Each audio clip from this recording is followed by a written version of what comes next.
বন্ধুরা, আমি এখন আছি উলুবেড়িয়া স্টেশনে। অপেক্ষা করছি আপ হাওড়া মেদিনীপুর লোকালে। চলেছি মেদিনীপুরে অবস্থিত বিদ্যাসাগর বিশ্ববিদ্যালয়। সেখানে কাজ মিটিয়ে আশপাশটা একটু ঘুরে দেখার ইচ্ছে আছে। ভিড় ট্রেনে কিছুটা দাঁড়িয়ে কিছুটা বসে আমরা এসে উপস্থিত হলাম খড়গপুর স্টেশনে। এখানে এসে ট্রেনটা একদম ফাঁকা হয়ে গেল।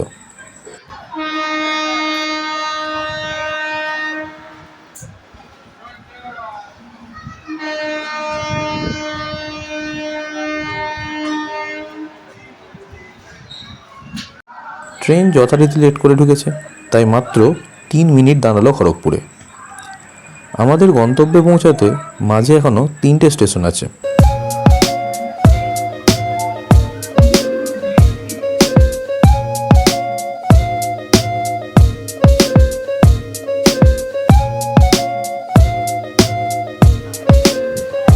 স্টেশন থেকে বের হওয়ার সময় পাশের লাইনে দেখা হয়ে গেল ডিব্রুগড় কন্যাকুমারী এক্সপ্রেসের সঙ্গে।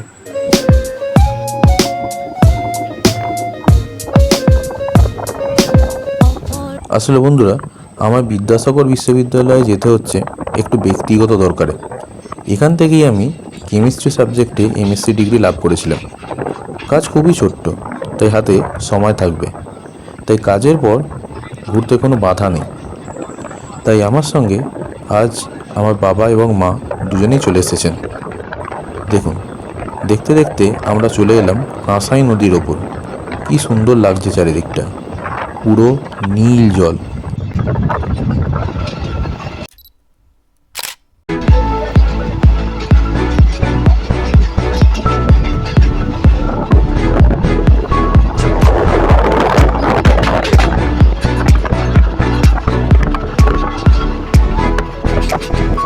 কাঁসাই নদী পার করে আমরা ঢুকে পড়লাম মেদিনীপুর টাউনের মধ্যে। আমাদের নামবার সময় হয়ে গেল। ট্রেন থেকে নেমে আমরা এগিয়ে চললাম টোটো ধরার উদ্দেশ্যে।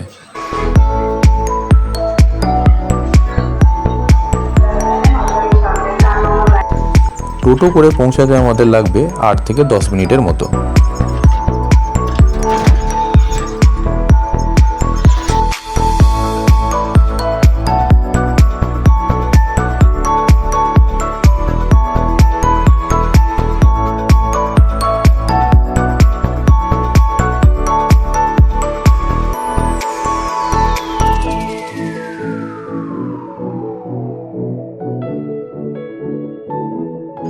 বন্ধুরা, চলে এলাম বিদ্যাসাগর বিশ্ববিদ্যালয়। অনেক দিন পরে এসে খুব ভালো লাগলো। ছোট্ট কাজ শেষ করে আমরা আমাদের প্রিয় ডুলুং ক্যান্টিনে দুপুরের লাঞ্চ করে নিলাম। তারপর একটা অটো ভাড়া করে বের হলাম আশপাশটা একটু ঘুরে দেখতে।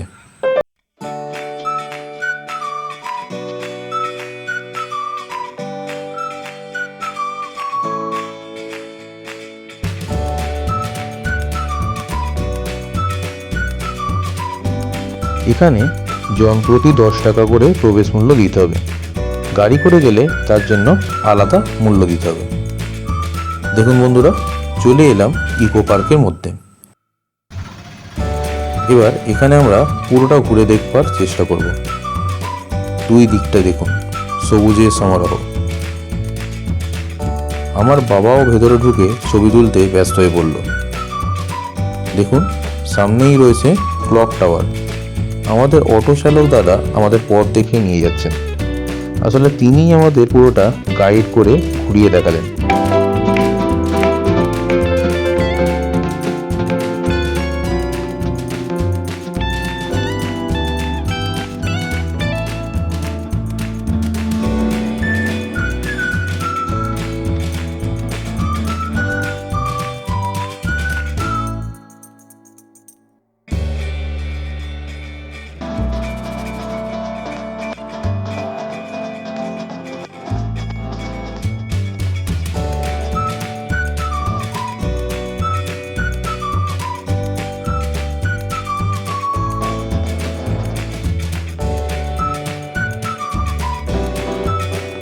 দেখুন বন্ধুরা, আমরা এখন আছি মেদিনীপুর জেলার সবচেয়ে উঁচু স্থানে।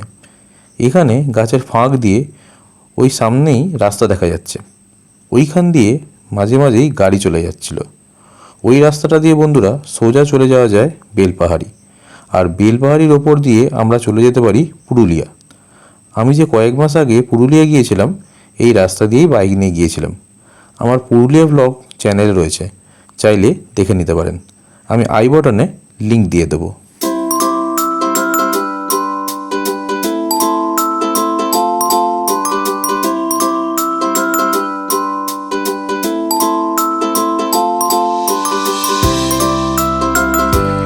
দেখুন, এখানে খুব পুরনো একটা বাড়ি আছে, সেটা ভগ্নপ্রায়। বাড়িটা হেরিটেজ বিল্ডিং তকমা পেয়েছে, আর এর মধ্যে দিয়ে একটা সুড়ঙ্গ পথ আছে। আগে এর মধ্যে ঢুকতে দেওয়া হলেও এর বর্তমান দশা খুব একটা ভালো না হয় এখানে এখন আর ঢুকতে দেওয়া হয় না। দেখুন, জনশ্রুতি অনুসারে এটা হলো মহাভারতের বিরাট রাজার স্মৃতি বিজড়িত স্থান। এখানে কিরম হাতির মূর্তি তৈরি করে দেওয়া হয়েছে। এটা একটা খুবই সুন্দর সাজানো একটা পার্ক, বসার জন্য প্রচুর জায়গা করে দেওয়া আছে। এখানে বসে দারুণ আড্ডা দেওয়া যেতে পারে।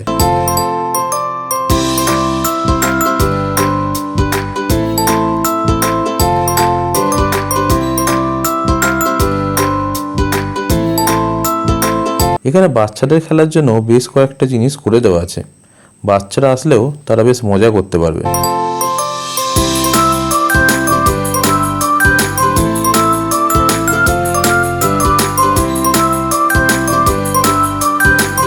দেখুন, এটা হলো গোপগড় ইকো পার্কের সভাকক্ষ।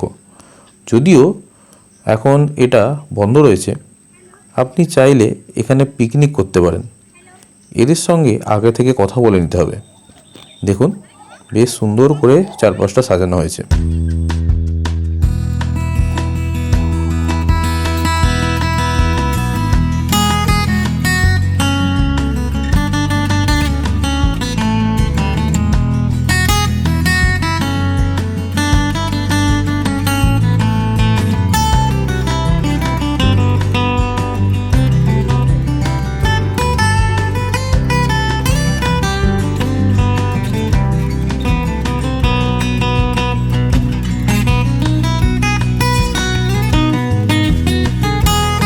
এখানে বেশ কিছু কটেজ আছে। মজার ব্যাপার হলো চাইলে আপনারা এখানে রাত্রি যাপনও করতে পারেন।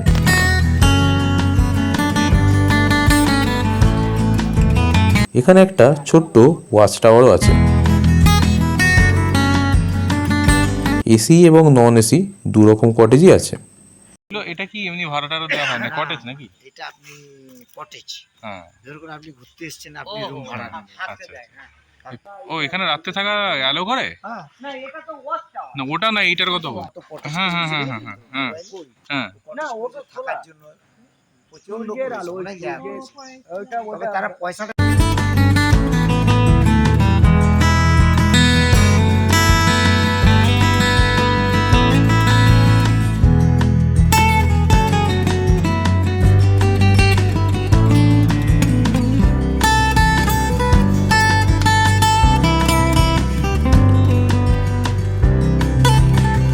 বেশ বড় বড় গাছ আছে এখানে।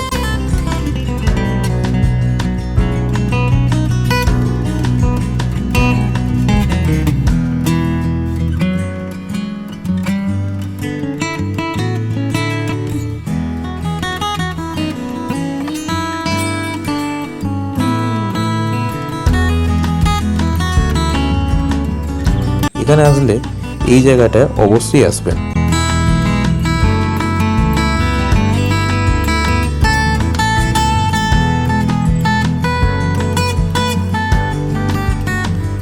চারিদিকে সবুজের সমারোহ। মানুষ তার কল্পনার জগতে কী না করতে পারে, তাই আমিও কল্পনা করে নিচ্ছিলাম যেন আমি উত্তরবঙ্গের কোনো চা বাগানের মধ্য দিয়ে হেঁটে চলেছি। বেশ অনেকটা জায়গা জুড়ে রয়েছে রাস্তাটি, বেশ কিছুক্ষণ সময় লাগবে হেঁটে পার করতে। তবে গাছপালা ভালোবাসলে এই স্থানটি ঘুরতে বেশ ভালোই লাগবে।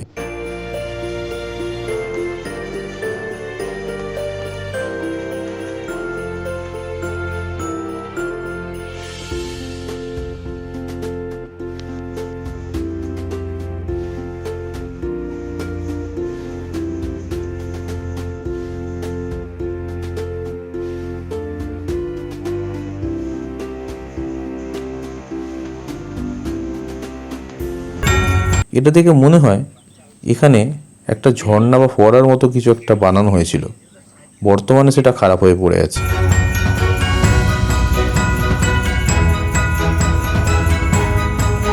জলের মধ্যে বেশ কিছু রঙিন মাছ আছে, রঙের জন্য ভালো করে দেখা যাচ্ছে না, কিন্তু ওইখানে দাঁড়িয়ে আমি দুটো বড় মাছ এবং বেশ কিছু ছোট মাছ দেখেছিলাম।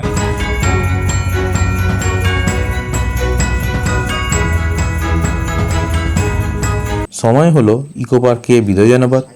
পরে আবার আসবো এবং এর অন্যান্য অংশগুলো ভালো করে ঘুরে দেখব। বন্ধুরা, এখন আমরা এগিয়ে চলেছি মেদিনীপুরের বিখ্যাত কাঁসাই নদী কাছ থেকে দেখব বলে। কাঁসাই নদীর ওপর দিয়ে অনেকবার ট্রেনে করে গেছি, কিন্তু নদীর পাড়ে যাওয়া হয়ে ওঠেনি। আমরা আসলে স্টেশনের কাছাকাছি পাড়ের কোনো একটা স্থানে নিয়ে যেতে বললাম, যাতে ওইখানটা ঘুরে নিয়ে আমরা তাড়াতাড়ি স্টেশনে পৌঁছে ট্রেন ধরে নিতে পারি। কিছুটা সময় পরে একটা ট্রেন আছে, সেটা ধরার হিসাব করেই আমরা ঘুরে বেড়াচ্ছি।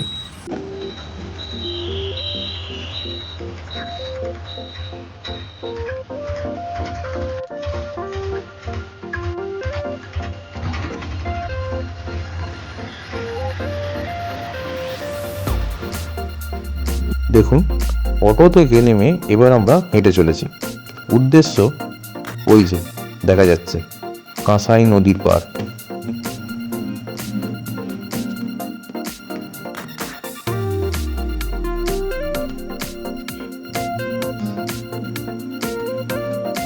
দেখুন কতটা হেঁটে চলে এলাম।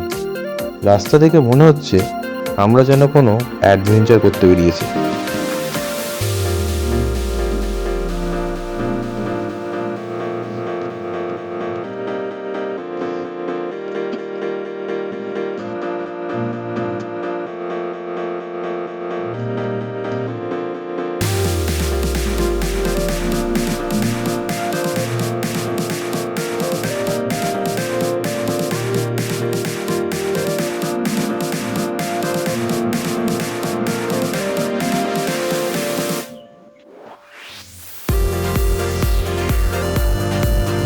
রাস্তাটা দেখুন খালি।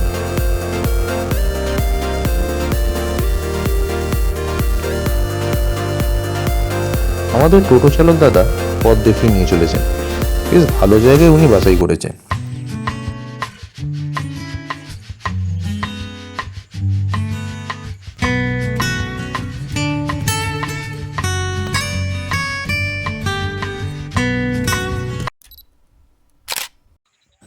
বাহ, দারুণ দৃশ্য।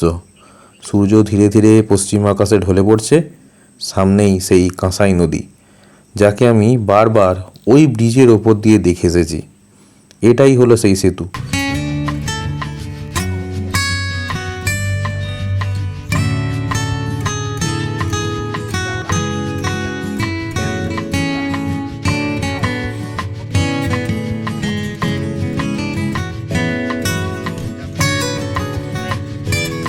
এটাই হলো সেই সেতু যেটা ট্রেনে বসে আমরা পারাপার করি। চারিদিক খুব শান্ত ও সুন্দর।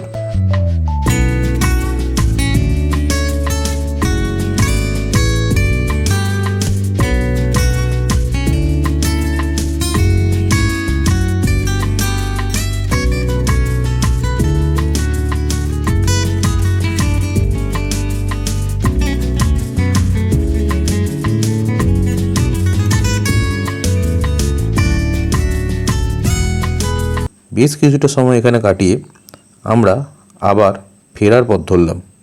দেখুন বন্ধুরা, দূরে একটা ছোট্ট মন্দির দেখা যাচ্ছে।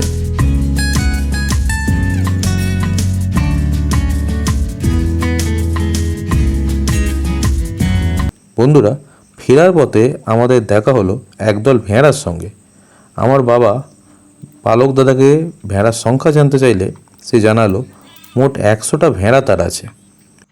দেখুন বন্ধুরা, এই মন্দিরটাই দূর থেকে দেখা যাচ্ছিল। সময়ের অভাবে আর ওখানে যাওয়া হলো না। আসলে মেদিনীপুর থেকে হাওড়াগামী ট্রেন অনেকটা ছাড়া ছাড়া থাকে, তাই আমাদের এই ট্রেনটা মিস করলে চলবে না।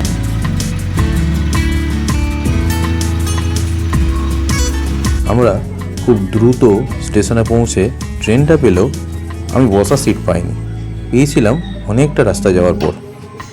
বন্ধুরা, আমরা এসে পৌঁছলাম আমাদের উলুবেড়িয়া স্টেশনে। এখান থেকে বের হয়ে আগে আমরা গরমা গরম চা খাবো, তারপর বাড়ি যাব। আমাদের আজকের সংক্ষিপ্ত ভ্রমণ এখানেই শেষ হলো। দেখা হবে আগামী পর্বে। ভালো থাকবেন। এতক্ষণ আমার সঙ্গে থাকার জন্য ধন্যবাদ।